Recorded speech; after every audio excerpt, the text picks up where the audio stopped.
거의 3년 연속 이 장기 고정 가격 계약 입찰 자체가 인기가 없는 상황입니다. 가격과 가격 때문이라고 볼 수 있습니다.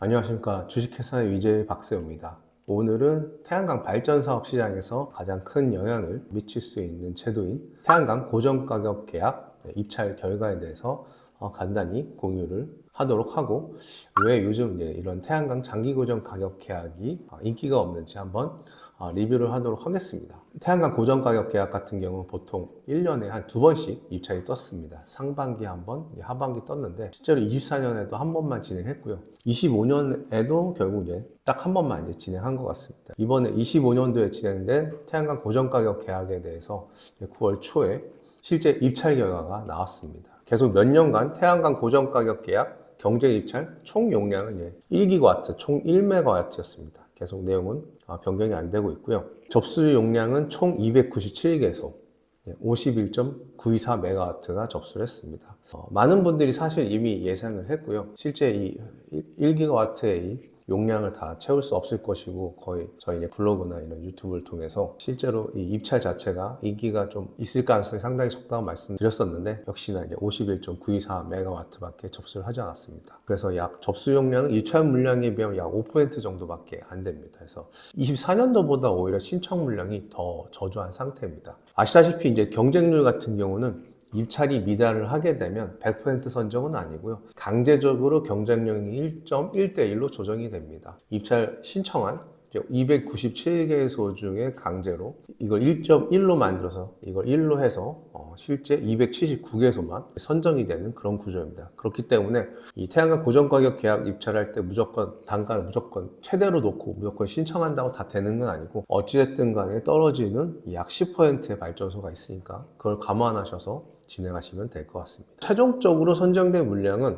297개소 중에 279개소, 51.924메가와트 중에 46.153메가와트입니다. 거의 예전하고 비슷한 수준이라고 볼 수 있습니다. 그래서 가장 중요한 거는 상한 가격하고 낙찰 가격입니다. 아시다시피 매번 태양광 장기 고정 가격 계약에는 상한가와 S&P 기준 단가가 나오고, 실제 입찰이 선정되면 낙찰 가격이 나옵니다. 우선 상한가를 말씀드리면 육지하고 제주도가 다른데, 편하게 설명하기 위해서 육지 기준을 설명드리겠습니다. 육지 같은 경우는 15만 5,742원입니다. S&P 플러스 1REC 그래서 1kWh로 환산을 하면 155.742원입니다. 최종적으로 이번에 낙찰된 가격의 평균 단가는 S&P 플러스 1REC 1kWh 기준으로 설명드리겠습니다. 편하게 154.65원입니다. 거의 상한가에 근접하다고 볼 수 있습니다. 이유는 실제로 장기 고정 가격 계약의 입찰에 들어오는 발전소는 아마 대부분 우대 가격이 높은 저탄소 모듈로 설치되었을 가능성이 상당히 있고, 저탄소 모듈을 썼을 때 입찰 선정할 때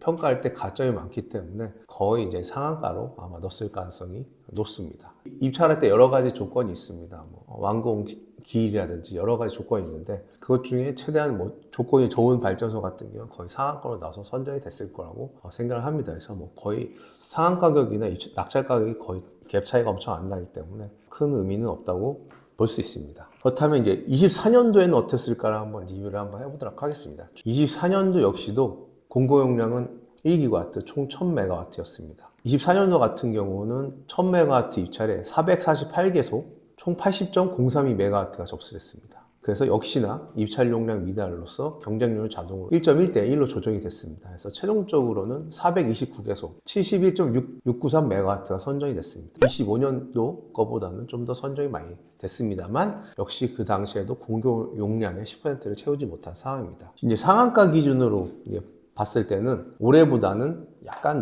높았습니다. 24년도에 상한 가격은 육지 기준으로 S&P 플러스 1REC 가격이 1kW 기준으로 157.307원이었습니다. 실제 낙찰된 평균 가격은 155.269원입니다. 그래서 25년도하고 비교했을 때 약 1원 정도가 하락했어요. 그래서 거의 큰 의미가 없는 상황입니다. 마지막으로 23년도까지 한번 넘어가도록 하겠습니다. 23년도 같은 경우는 24년도보다 더 인기가 없었습니다. 동일하게 1000메가와트 입찰을 해서 총 188개소 65.754메가와트가 접수가 됐고요. 최종적으로 175개소에 59.651메가와트만 선정이 됐습니다. 입찰했던 용량 자체가 많이 줄었습니다. 그리고 23년도에 상한가 같은 경우는 153.4945원이었습니다. 그래서 오히려 24년도, 25년도보다 낮은 가격이었고요. 실제 이제 낙찰 가격은 150.94. 이때는 좀 입찰 평균 가격도 좀 낮은 편이었습니다. 오히려 지금 24년도, 25년도에 실제 낙찰된 평균 가격이 더 높아진 상황입니다. 그리고 이제 가장 중요한 점 중에 하나가 기본적으로 이제 장기 고정 가격 계약은 국가에서 어떻게 하면 원하는 그런 기준들이 있습니다. 그 기준 중에 가장 중요한 거는 바로 저탄소 태양광 모듈 사용입니다. 국가에서의 방향성은 저탄소 모듈 사용을 권장합니다. 실제로는 거의 저탄소 모듈이라고 했을 때는 제 국내 모듈이라고 실제로 말씀드릴 수 있는데 국가적인 주요 이제 자원 중에 하나가 이 재생에너지 시장이고 그 중에 태양광 모듈은 핵심 자원이기 때문에 저탄소 모듈제를 통해서 기본적으로 이제 장기 계약 들어왔을 때는 이 저탄소 모듈로 써야만 우대 가격이라든지 평가에서 가점을 받음으로써 선정 확률을 높이게끔 이제 진행을 그런 식으로 입찰 제도를 세팅을 해놨습니다.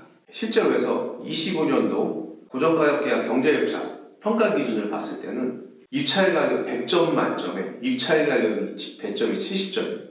그래서 가격을 낮게 써야 1차가 되는 거고 저탄소 모듈 썼을 때 배점이 총 20점이 반영되어 있습니다. 입찰이 되기 위해서는 가격도 줘야 되지만 저탄소 모듈을 쓰는 것이 아주 중요하다고 볼 수 있습니다. 최종 입찰 선정된 평균 가격은 S&P 플러스 1RC 150.947원이었습니다. 23년도 같은 경우는 24년도, 25년도에 비해서 평균 입찰 선정된 평균 가격이 좀 낮았습니다.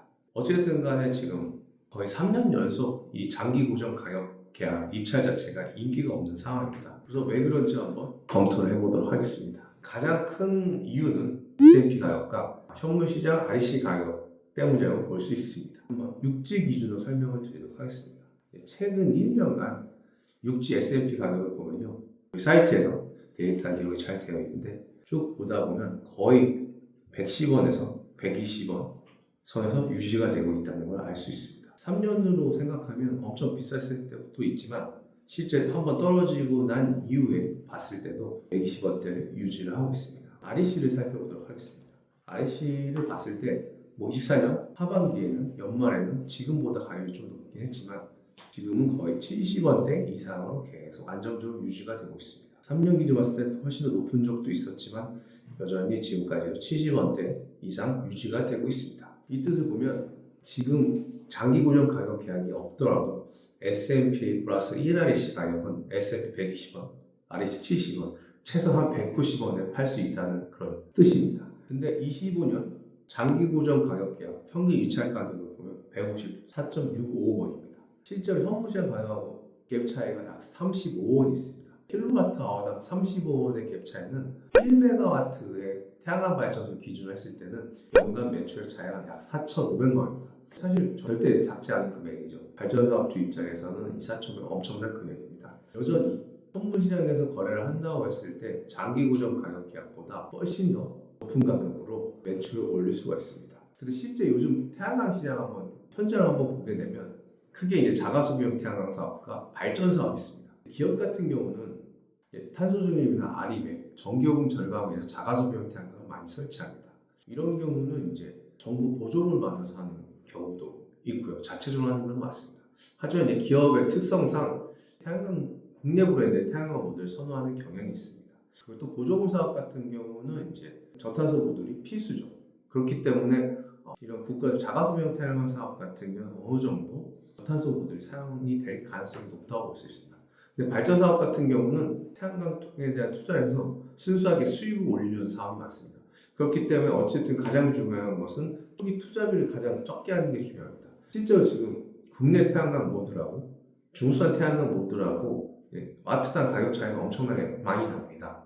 그렇기 때문에 중국산 모듈을 쓰는 경우는 이제 초기 투자비가 상당히 낮게 진행이 가능하죠. 이미 이제 태양광 발전 사업을 제안할 때는 사실 중국산 모듈로 설계하지 않고는 고객한테 제안했을 때 수주를 못할 가능성이 상당히 높은 거죠. 왜냐면 고객 입장에서 이런 장기 고정 가격 계약 자체에 대해서 생각을 안 하시는 발전 사업주도 많고 현물 시장밖에 생각 안 하시는 분도 많기 때문에, 그리고 어쨌든 초기 투자 비중이 게 중요하기 때문에 아예 중국산을 쓰는 경우가 많습니다. 거의 최근 한 2, 3년간 장기 고정가격 계약 자체에 입찰자가 많이 안 들어왔는데, 그 이후에 선정된 많은 발전소들은 저탄소 모듈이 아닌 중국산 태양광 모듈을 썼을 가능성이 상당히 높습니다. 이 많은 이제 발전소들이 지금 무리하게 이 150원대 입찰이 되기 위해서 장기 계약에 들어오지 않겠죠. 현 시점에서 현물 시장에서 거래하고 있는 많은 발전소를 이 장기 계약으로 끌어들이기에는 상당히 좀 한계가 있다고 볼 수 있습니다. 투자 사업이기 때문에 수익과 관련된 부분을 무시할 수는 없는 것 같아요. 다만 이제 제가 항상 다른 영상이나 그래서 많이 이제 말씀드렸던 것이, 이렇게 단순히 장기 고정 가격 계약이 뭐 입찰이다 이렇게 가는 거는 재생 시장 전체는 분명히 좋지 않을 수 있습니다. 왜냐하면 국가에서 이런 장기 고정 가격 이런 입찰을 운영하는 다 이유가 있습니다. 현물 시장도 운영하지만 이 시장을 운영하는 거는 또 이 시장에서 얻으려는 그런 목적이 분명히 있습니다.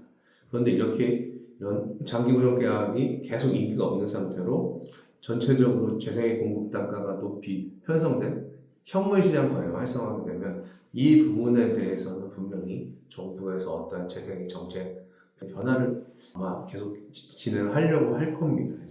그래서 제가 이번에 다른 영상에 말씀드렸다시피 현물 시장 폐지라든지 IPS 제도를 경매 시장으로 바뀐다든지 이런 나오는 내용들하고 다 연관이 되어 있습니다. 장기 고정 가격 입찰 발표까지 이제 올해 이제 끝났기 때문에 아마 지금부터 한 연말 내년 초에 재생의 시장 정책에 대한 개편 의견이 좀 더 구체화돼서 나올 수도 있다. 다만 지금은 요즘 한참 이슈가 되고 있는 산자부의 에너지부를 기후에너지부로 옮기고 환경부와 통합돼서 기후에너지 환경부 정책적인 게 있기 때문에 약간 밀릴 수도 있겠지만 어찌됐든 간에 장기적으로 뭔가 계속 제도에 대한 이슈들이 나올 수 있을 것 같습니다. 그래서 재생에너지 시장 정책이 어떻게 변화할지 이걸 정말 잘 면밀히 검토를 하시면서 그때그때 시장 변화할 때마다 맞는 정책으로 맞는 방법을 선택하셔가지고 태양광 발전 사업을 좀 성공적으로 하시면 좋을 것 같습니다. 그럼 다음 영상에서 찾아뵙도록 하겠습니다. 감사합니다.